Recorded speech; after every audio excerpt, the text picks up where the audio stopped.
নমস্কার বন্ধুরা, আজকে পড়ছি আশাপূর্ণা দেবীর দোলনা গল্পের ষষ্ঠ অংশ।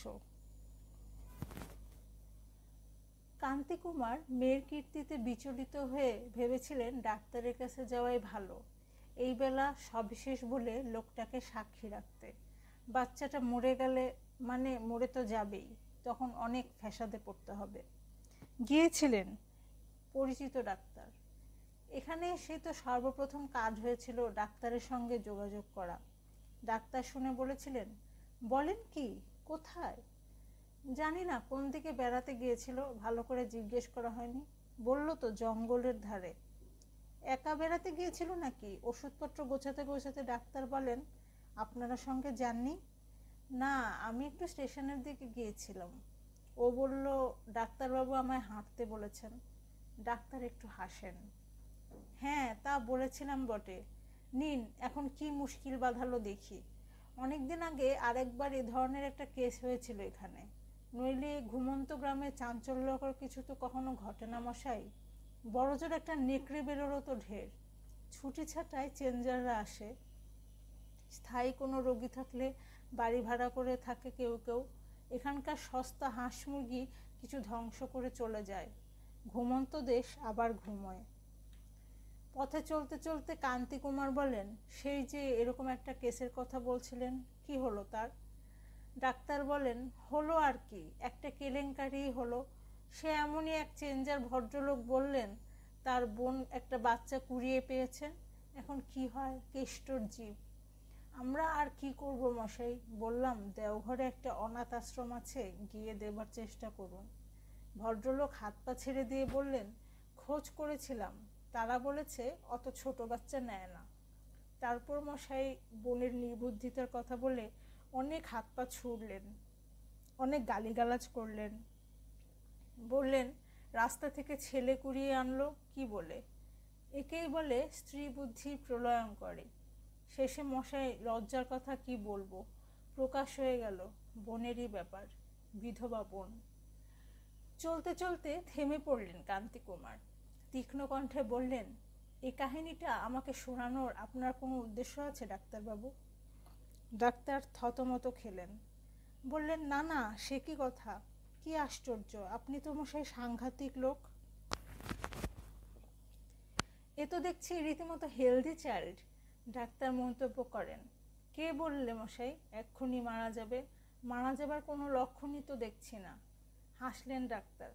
বুঝতেই পারছেন, ঝড় খেয়ে বেঁচে ওঠা চারা, সতেজ বেশি। পৃথিবীর আলো দেখবার আগে থেকেই ওকে পৃথিবী থেকে সরাবার কি ষড়যন্ত্রণা চলেছিল, সেসব অবধি ফেলিওর হয়েই সমাজের অধপতন সম্পর্কে বেশ খানিকটা বক্তৃতা দিয়ে ফেললেন ডাক্তারবাবু। বাচ্চাটা সম্পর্কে নির্দেশ দিলেন, কিছু কিছু ওষুধ দিলেন এবং জানিয়ে গেলেন অনাথ আশ্রমে দিতে গেলে অনেক ঝামেলা, পুলিশ পর্যন্ত গড়ায়। তার থেকে সবচেয়ে ভালো যদি কেউ স্বেচ্ছায় কেউ পালন করতে চায়। বললেন, সাঁওতাল মাগি ফাঁকিগুলো কেউ কেউ আছে, ছেলে ক্যাংলা, সন্ধানে থাকবো, নিতেও পারে। সেই ভদ্রলোকের বোনেরটিকে তো ওই একটা সাঁওতাল নিয়ে সেই মহোৎসাহে তুলে নিয়ে গেল। ডাক্তারকে হ্যারিকেন ধরে পৌঁছে দিয়ে আসে এদের চাকর। সেই সন্ধ্যার কথাটা আবার মনের মধ্যে তোলপাড় করতে থাকে সুজাতার। মুখ ফুটে কাউকে বলতে পারেনি, কিন্তু নিজে সে লক্ষ্য করেছিল ডাক্তার বারবার কেমন কেমন করে যেন তাকাচ্ছিল সুমনার দিকে, কেমন একটা গূঢ় মর্মবিধি লক্ষ্যে। অথচ ওই ডাক্তারই দেখেছে এতদিন সুমনাকে। তবু মানুষের স্বধর্ম, সন্দেহ বস্তুটাই তার মজ্জাগত। ডাক্তারের সেই দৃষ্টি দেখতে পাচ্ছে সুজাতা, তার জায়েদের চোখে, দেওর ভাসুরদের চোখে, শাশুড়ি ননদদের চোখে, নিজের ভাই ভাজ ভগ্নিপতির চোখে, আত্মীয় অনাত্মীয়, পাড়া প্রতিবেশী, ঘর পর সকলের চোখে গূঢ় মর্মভেদী তীক্ষ্ণ দৃষ্টি। সেই দৃষ্টির সরসজ্জার মধ্যে গিয়ে পড়তে হবে তাকে। আর অকারণ শখের ধিয়ালে মায়ের জন্য এই সরসজ্জা পাততে চাইছে সুমনা। চাইছে কেন? পাতলই তো। সুজাতার চালে ভুল ছিল।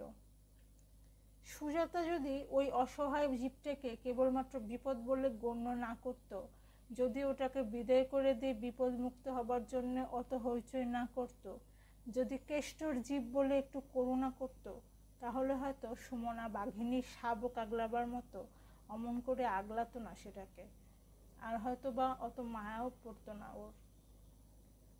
অপটু হাতে দুধ খাইয়ে আসা ব্যস্ত হাতে নাইয়ে পটু আর সাব্যস্ত হয়ে উঠল সুমনা।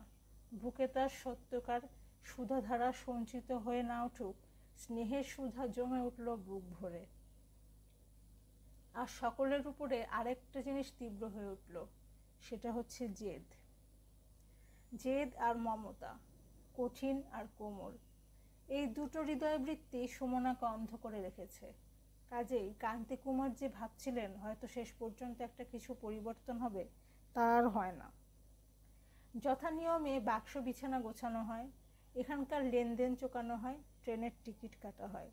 হয় না শুধু একটা কাজ, সুজাতার বাজার করা হয় না।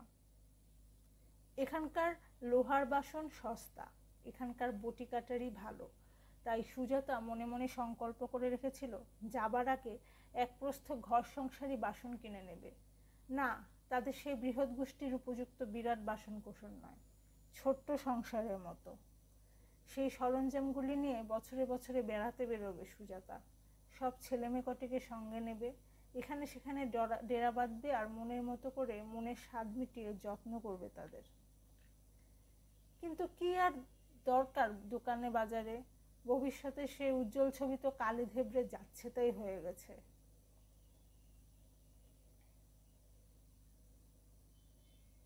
তবু কান্তিকুমার একবার বললেন, তুমি যে সেই একদিন কিসব কিনবে টিনবে বলছিলে? সুজাতা রুদ্ধ কণ্ঠ এক রুদ্ধ দৃষ্টি নিয়ে বলেছিল, ঠাট্টা উঠছ? ঠাট্টা? তাছাড়া আর কি, ভেবেছিলাম আবার যদি কখনো আমি আর কখনো কোথাও বেরোবো। আহা, তা একেবারে অত হতাশ্বাস হবার কি আছে? সংসারে কত ভাঙাগোড়া হয়, কত বদল হয়, এরপর যা বদল হবে দুঃখের দিকে, যন্ত্রণার দিকে, বেশ বুঝতে পারছি। অতটা ভবিষ্যৎবাণী ঠিক নয়, যাবে তো চলো। না, আমার আর মন নেই, সুমির দুর্মতি আমার মন ভেঙে দিয়েছে। তবে থাক, কি করছে সে? কি আবার সেই পুরনো মালিক বুকে করে বসে আছে? আশ্চর্য আমার কপাল, জগতে এত মেয়ে আছে, কারো জীবনে কোনো সমস্যা নেই। কান্তিকুমার তর্ক করলেন না, বললেন না, এ তোমার ভুল ধারণা সুজাতা, সমস্যা অনন্ত, সবাইয়ের ভাগ্যে কিছু না কিছু এসে জোটে। বললেন না কারণ তার নিজের মনও ক্ষুব্ধ হয়ে উঠেছিল, তিনিও এই বিদঘুটে সমস্যাটাকে ঠিক মেনে নিতে পারছিলেন না।